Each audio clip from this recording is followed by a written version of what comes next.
ఆనాడు వెంకటరెడ్డన్న అమరుడైండు, తర్వాత సామ అంతిరెడ్డన్న అమరుడైండు, ఈనాడు ఆరుట్ల శంకరెడ్డన్న అమరుడైండు. ఇంతమందిని మనం ఇక్కడ స్మరించుకుంటున్నాం కదా. వాళ్ళు ఇవాళ ఈ సమాజంలో ఉన్నటువంటి అనేక సమస్యలపైన పోరాటాన్ని ఎక్కుపెట్టినటువంటి కామ్రేడ్స్గా ఉన్నారు కనుకని మనం వాళ్ళని స్మరించుకుంటున్నాం. చాలా మంది పుడతారు, చాలా మంది చనిపోతారు.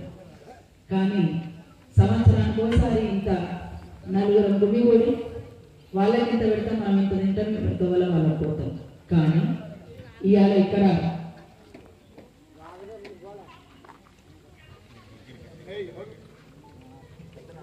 ఒక స్తూపాన్ని మనం ఆవిష్కరించుకున్నాం. ఈనాటికే కాదు, రేపటి తరానికే కాదు, ఆ తర్వాత వచ్చేటువంటి తరానికి కూడా అదొక స్ఫూర్తి. ఎవరు వీళ్ళు అట్నుంచి వెళ్ళిపోతున్నటువంటి వాళ్ళకు, వస్తున్నటువంటి వాళ్ళకు ఆ స్తూపం మీద పేర్లు, ఆ స్తూపం వచ్చేటువంటి దారిలో, పోయేటువంటి దారిలో ఉన్నటువంటి ఆ స్తూపం అందరికీ కూడా ఎవరు వీళ్ళు దేనికోసం చేసిండ్రు అనేటువంటి ఒక చర్చను లేవనెత్తుతుంది.